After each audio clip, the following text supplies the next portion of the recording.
Salut les amis de eSport TV. Merci encore, gars, de la confiance renouvelée. Merci de vous des likes, merci de vous des abonnés, merci également de partager et de baisser des commentaires. Le derby anglais entre les Blues de Chelsea d'Edouard Mendy et les Reds de Liverpool de Sadio Mané. Derby début de saison, deuxième plutôt partie de saison B 2022, début d'année 2022 B. Donc le Chelsea également qui était privé de quelques de ses joueurs, mais quand même les ténors étaient là. Hein. Mendy dans les cages, Chalobah, Thiago Silva, Rudiger, Azpilicueta en défense, Kanté, Kovacic entre autres au milieu de terrain, mais Romelu Lukaku qui n'était pas là, moom mi nga xam dañ ko sanctionné gannaaw bi nga xam dafa def déclaration ne moom il se sentait pas bien au niveau de Chelsea, dafa bëgg dellu Inter de Milan te lu mu yàgg dina fa dellu loolu nag c'est une déclaration qui n'a pas plu aux dirigeants de Chelsea, notamment à Thomas Tuchel qui a décidé donc de le suspendre, de ne pas le maintenir, boolewu ko ci équipe bi nga xam moo waroon jouer tey ak Liverpool, les Reds de Liverpool. De l'autre côté, Liverpool avec ses absents ndax tey Keller moo góolu gannaaw bi nga xam ne Alisson ñoom Firmino ñëpp dañoo am li nga xam ne mooy Covid 19 bi. C'est un entraîneur tamit Jürgen Klopp n'était pas présent parce que moom dañoo am ay suspicion test suspect la ñu def ne moom wóor naam wóorul ne dafa am Covid moo tax moom mu jouewul ci match boobu. Mais également une rencontre boo xam ne gars yi c'était actuellement donc l'une des meilleures rencontres ci Premier League début de saison bi, donc intensité jeu bi dafa nekkoon loo xam ne c'était autre chose ba tax na Sadio Mané qui n'avait pas marqué depuis 7 matchs, Sadio Mané gars yi moo dugal le premier but face au mur des Blues face à qui Edouard Mendy, un joli but dribblé Edouard Mendy ci défense bi ñoom ñëpp dugal but mu nekk nag un but après 7 matchs de disette. Sadio Mané qui a fait aujourd'hui un match héroïque, un match exceptionnel, bëggoon mënoon na sax dugal deuxième but, dugal troisième but, mais avec Mohamed Salah aujourd'hui ils ont porté encore Liverpool, les Reds de Liverpool. Également Mohamed Salah qui a marqué le deuxième but, un joli but bi nga xam ne tamit c'est Alexander-Arnold qui a encore délivré une passe décisive ki nga xam mooy Mohamed Salah dugal. Mohamed Salah qui aujourd'hui est impliqué sur 208 matchs et sur les 200 matchs il est impliqué sur les buts, il est actuellement à 148 buts.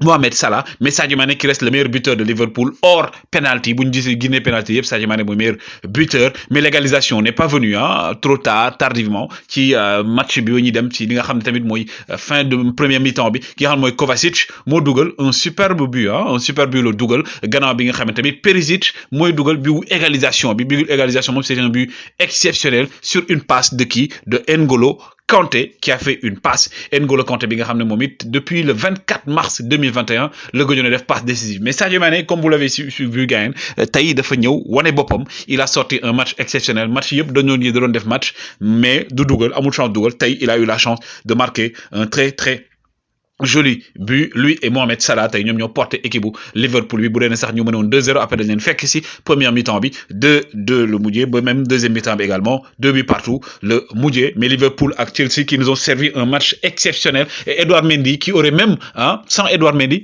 Liverpool mënoon a dugal troisième dugal quatrième but, mais Edouard Mendy qui a été d'abord phénoménal en première période ay arrêt yu décisif le génne, donc il a aujourd'hui le titre et le galon d'un des meilleurs gardiens du monde. Sadio Mané également qui a répondu présent. Mais aujourd'hui également bu gars yi match bi dama ci gën a neex mooy Liverpool dañoo produire jeu dañoo yor même bu fekkee ne ñoom ñoo génnoon possession de balle bi dañ ko bàyyi benn moment Chelsea beneen moment ñoom ñoo nangu possession de balle bi, mais c'était un match boo xam ne sans dessus dessous gis ngeen magnifique but de Kovacic bi, mais avec aussi une défense de Liverpool très exceptionnelle. Chelsea également avec leur Thiago Silva entre autres. En tout cas les gars c'était un match boo xam ne c'était beau à regarder, c'était un match boo xam ne c'était exceptionnel à regarder. Kovacic qui aujourd'hui était titulaire a marqué, mais également Perisic mi nga xam ne sax mënoon na jël carton moom quand même si benn faute boo xam ne dem nañ VAR, mais après joxuñu ko carton moom il a marqué le but de l'égalisation toujours à la première minute. N'Golo Kanté comme je l'ai dit aujourd'hui qui a été aussi également très présent. N'Golo Kanté li ma leen ko waxee le 24 mars 2021 la ko doon def passe décisive.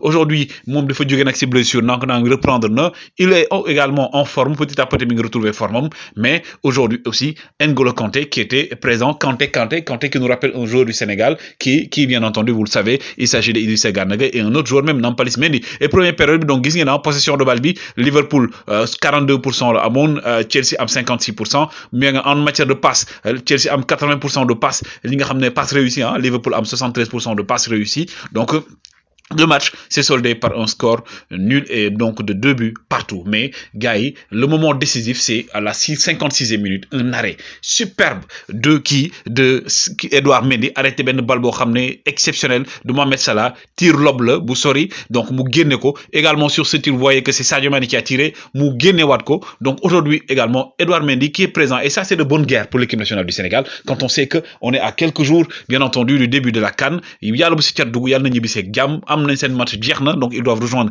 l'équipe nationale à partir de ce soir la ñuy ñëw wala demain ñu ñëw rejoindre l'équipe nationale dem jëli seen drapeau dem fa nga xam ne mooy Bafoussam. Edouard Mendy, Sadio Mané qui aujourd'hui ont répondu présent et qui ont permis à leurs équipes de ne pas perdre. C'est important. Sadio Mané aujourd'hui qui retrouve sa forme et qui revient encore au top de sa forme. Vitesse, percussion, technique, tout était dedans. T'as eu même occasion, il y a pas de danger, en tout cas, gars, c'était aujourd'hui ce qu'on pouvait dire sur la rencontre. Vous pouvez like, vous pouvez abonner. Donnez-les commentaires sur la famille eSport TV.